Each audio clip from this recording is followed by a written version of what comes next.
Perché c'è un estintore sul tavolo?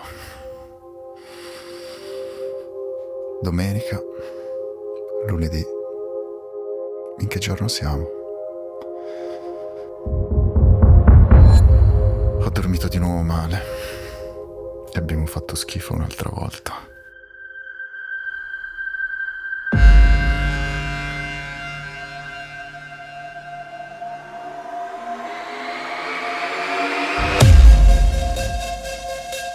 Il ricordo di una serata precisa non è possibile. È tutto un film fatto di frame ripetitivi, loop che il tuo cervello ha smesso di salvare, la security, il guardaroba, l'attesa, la gente, i sorrisi, il blackout.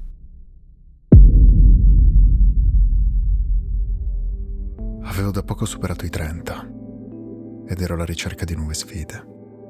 Negli ultimi 15 anni avevo respirato l'aria dei sotterranei, garage, sale prove e i concerti. Sentivo che questa parte di me era l'ultimo capitolo. Avevo perso gli stimoli, la gioia di una volta e la mia creatività non era più appagata.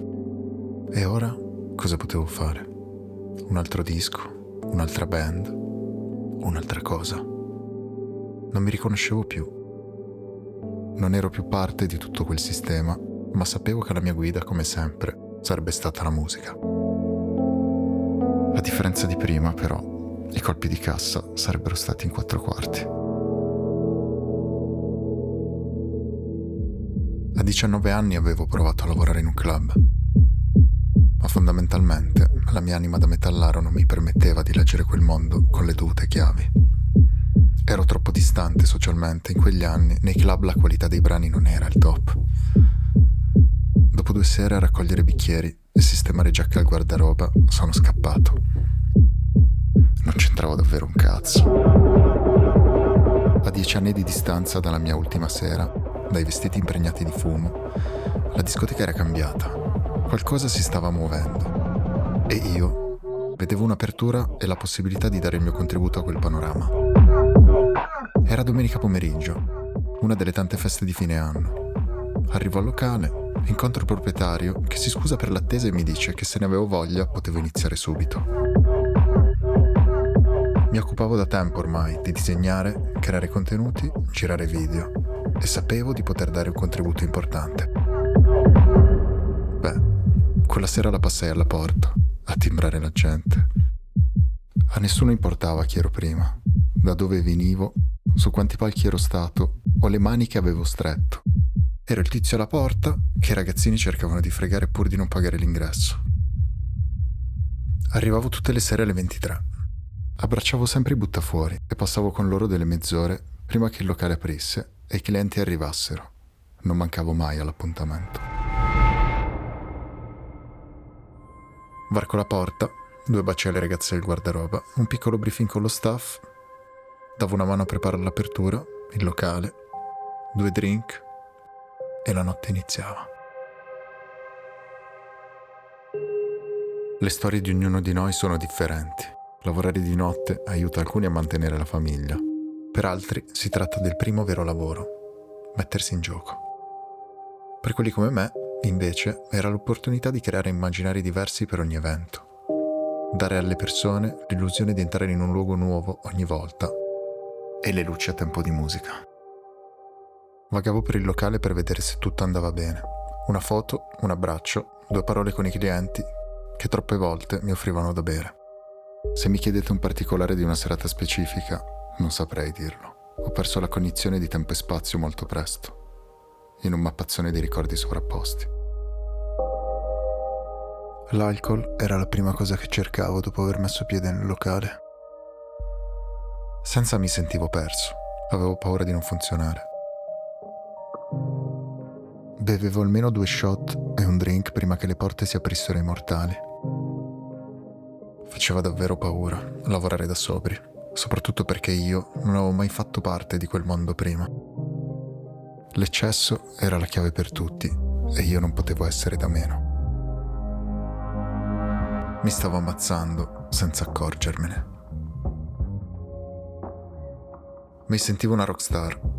Diversamente da prima, tutti erano sempre felici di vedermi. Ai concerti invece le dimostrazioni di stima e affetto non si vedevano, nemmeno se eri tu ad esibirti quella sera. Camminavo sulle nuvole e quella gente che prima disdegnavo senza motivo era diventata la mia famiglia.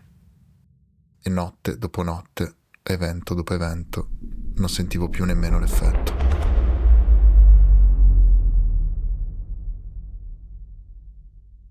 Le ragazze peggioravano la situazione. Non era necessario cercarle in giro per la città o fissare un appuntamento. Tu eri lì e loro si presentavano. Magari ti innamoravi di quella che la settimana dopo era sotto la console a baciare un altro. E tu dovevi imparare a non essere troppo emotivo, sorridere e andare oltre. Ricordo una volta una ragazza per cui avevo preso una cotta particolare, ma era fidanzata e giustamente tenevo le distanze. Ci salutavamo, ma niente di più. Una sera si avvicina e mi dice che si era lasciata. Qualsiasi altro uomo forse avrebbe fatto finta di essere felice della notizia. Io invece le chiesi se avesse bisogno di tempo per metabolizzare. E, senza troppa esitazione, la sua espressione cambiò e mi presi un bello schiaffo, segno che, forse, le mie erano proprio le parole più sbagliate da dire. Da allora non ha più voluto saperne di me. Le storie mai iniziate, che vivono di attimi fantasticati. Il come poteva essere, che non sarà mai.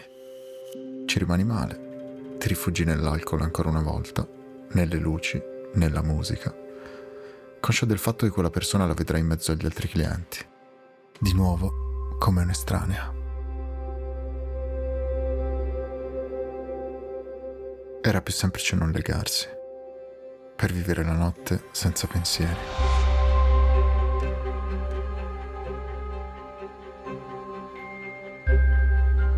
L'illusione che ti dà la gente è quella di essere importante, solo perché sei dall'altra parte, perché hai accesso ovunque, il privé, la console, il backstage.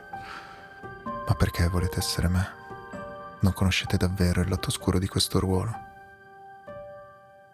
Si va in scena, metti il tuo sorriso migliore, fai stare a proprio agio il prossimo, ma lentamente muori a ogni istante, notte dopo notte.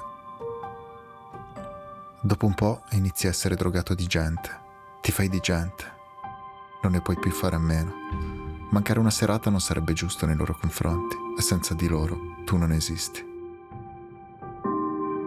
Viviamo tutti vite stressanti, combattiamo per istanti di felicità e pace, quei momenti in cui la mente si spegne e si vive di sensazioni.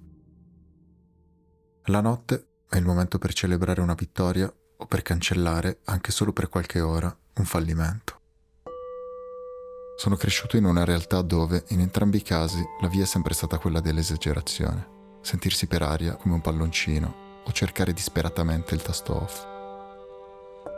Il primo sintomo di una morte silente sono i lividi che ti ritrovi sul corpo nei giorni successivi e che non ricordi come siano comparsi, ma loro sono i testimoni che qualcosa è successo. La memoria, amica e nemica, ti fa sembrare che tutto sia accaduto in una sola notte, lunga 300 giorni. Dimentichi nomi, volti, eventi, canzoni. Dentro l'anima senti una nausea, una distorsione che ti fa dubitare se tutto sia stato reale. A volte le certezze arrivano sotto forma di sogni lucidi. Lo hai vissuto veramente? Ho iniziato a stare male più frequentemente. Più scorreva il tempo, più il mio corpo mi stava chiamando, ma io non lo ascoltavo. Giustificavo la stanchezza dando la colpa al troppo lavoro. Avevo bisogno di dormire di più, dicevo a me stesso.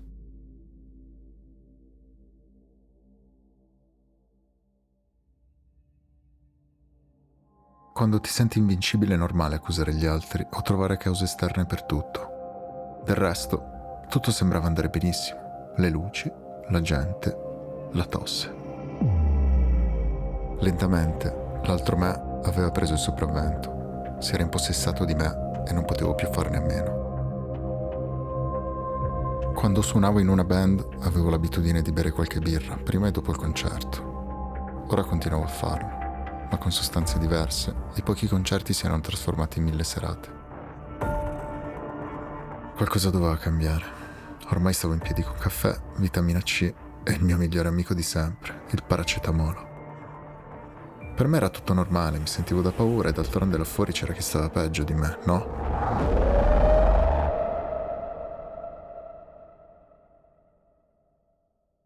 Era un martedì, giorno di mercato in città, con traffico pesante e una moltitudine di esseri umani persi al secondo giorno della settimana. Ho sempre odiato il martedì. Avevo appuntamento con Roberto, dovevamo andare a pranzo. Dopo avergli raccontato cosa fosse successo negli ultimi 15 anni, mi chiese come stessi. Gli dissi che non mi sentivo troppo bene e che avevo bisogno di rimettermi sui binari di una vita normale. Lui mi suggerì di provare a documentare tutto e mi disse che mi avrebbe aiutato a farlo. Accolsi la proposta, consapevole del fatto che per me fosse difficile accettare l'aiuto degli altri.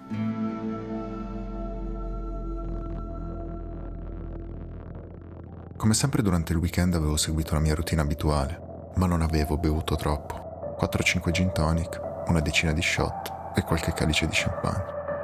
Sapevo di dover risparmiare un po' di energia. Madonna, che merda. Mi fissavo allo specchio chiedendomi come avessi potuto ridurmi così, e la realtà non mi aveva ancora colpito davvero. Esco dal tubo, entro in campo, pronto a non morire.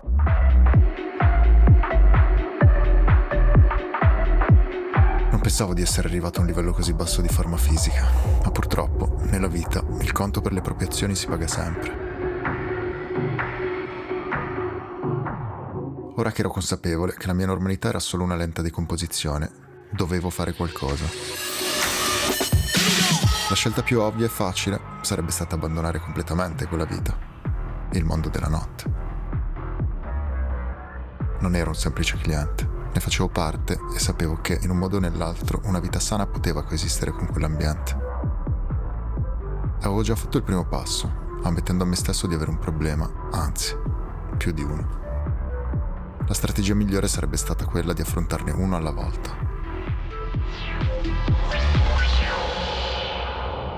Era una vita che non entravo in uno di questi posti. Cioè, se non stai morendo, non è necessario andarci, no?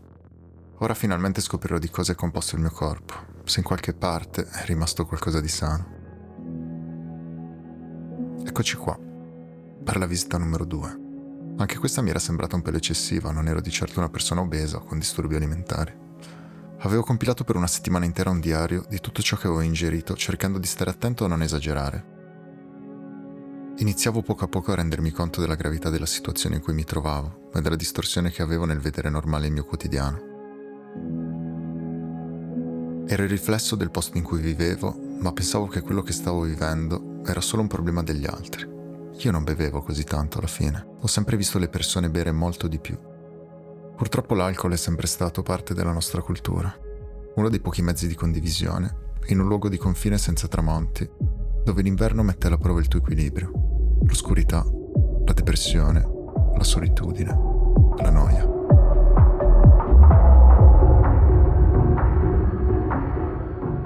Misurarsi con se stessi senza scuse, senza paura di fallire, dimenticandosi del proprio ego, è la chiave di volta. La mia immagine, la mia carriera artistica erano l'opposto della mia salute mentale e fisica. Fuori volavo e dentro precipitavo.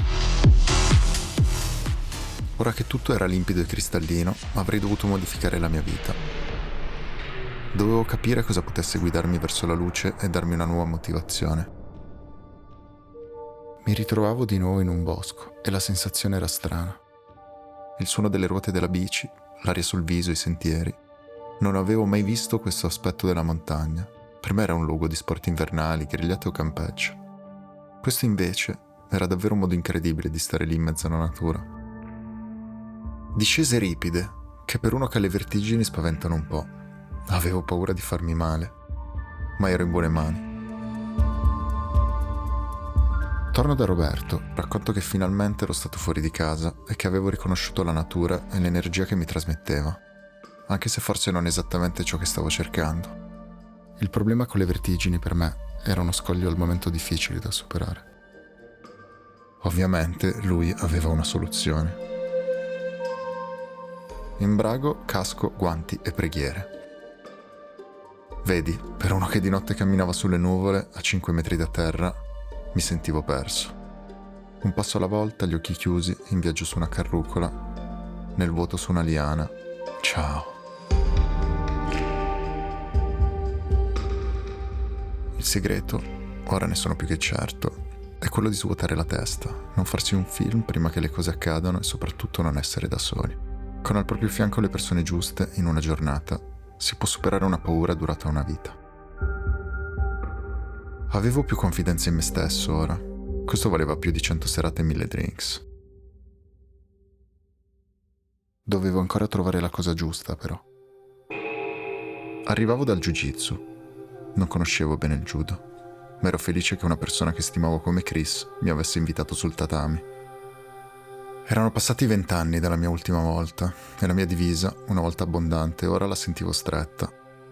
Mi era mancata quella sensazione, ma sapevo che non era ancora la soluzione che stavo cercando. Non sapevo cosa fare. Nel frattempo la mia vita notturna proseguiva con i soliti ritmi. Pensa all'evento, disegna il flyer, presentati al locale, aspetta che arrivi la gente, stai con la gente, fai le 6, dormi e butti nel cesso la domenica. Mi sveglio alle 13, pranzo che ha il sapore della colazione. Bevo un litro di caffè e guardo fuori dalla finestra. Il verde, le montagne. In quel momento, probabilmente, ancora con il cervello disconnesso, mi sono reso conto che la soluzione era lì, davanti al mio naso.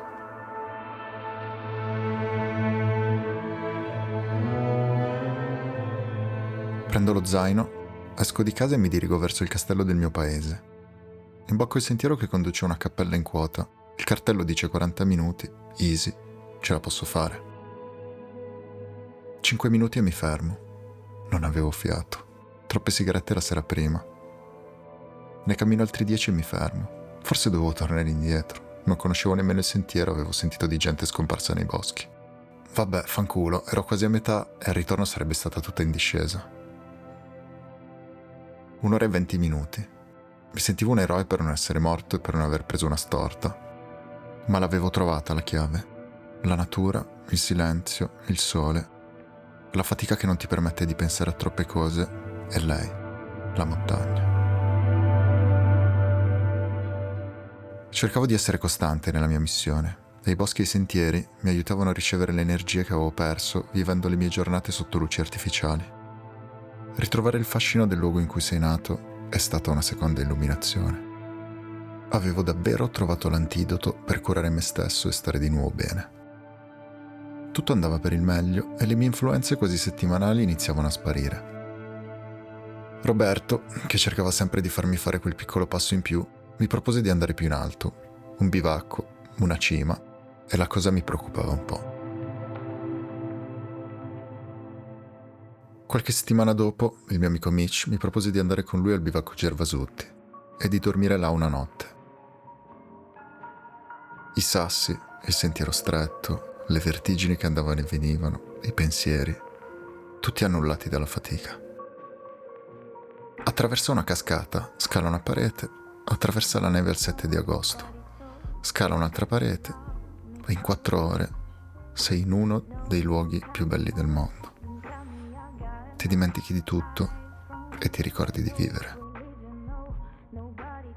Sentivo finalmente di essermi avvicinato a un'energia più forte, forse l'ossigeno, forse qualcosa di più grande ed inspiegabile. Dopo il Gervo ho camminato in tanti luoghi e ogni tanto lì ci torno quando ho bisogno di risposte. Avevo scelto di non tagliarmi la barba fino al completamento di questo percorso. Odiavo non essere presentabile e sapere che non l'avrei tagliata mi dava un boost per finire in fretta e accelerare la mia guarigione. Volevo rendermi riconoscibile, allontanandomi dall'immagine che avevo costruito. Volevo diventare il nuovo me nel più breve tempo possibile, nel giro di una sola estate. Sono passati 7 anni dal giorno in cui avevo messo piede in quel campo di rugby. Non potevo capire davvero che tutto questo avrebbe richiesto tempo e non potevo fingere di aver raggiunto il mio obiettivo in pochi mesi. Di essere una persona migliore solo per dire un'altra volta guardatemi. Non sarebbe stato onesto e avrei sempre saputo la verità.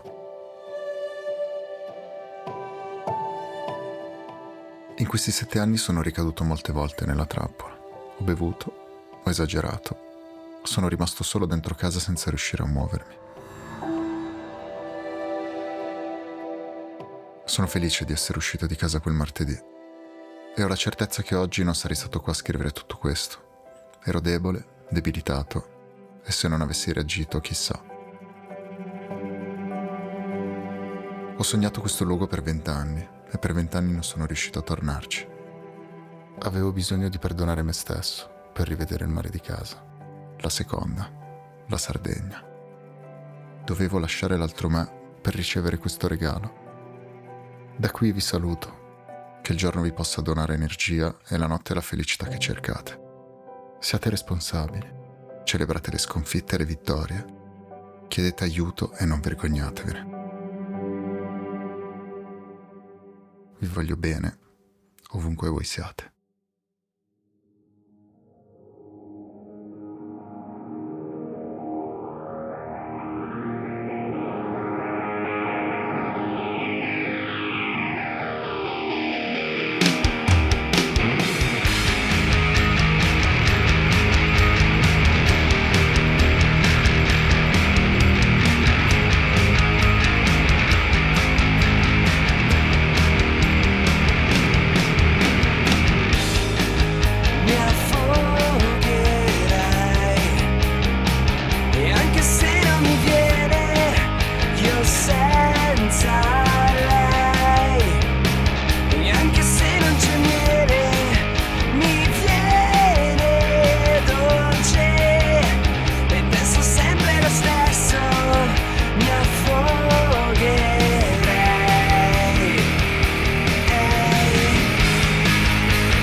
Riesco appena a sentire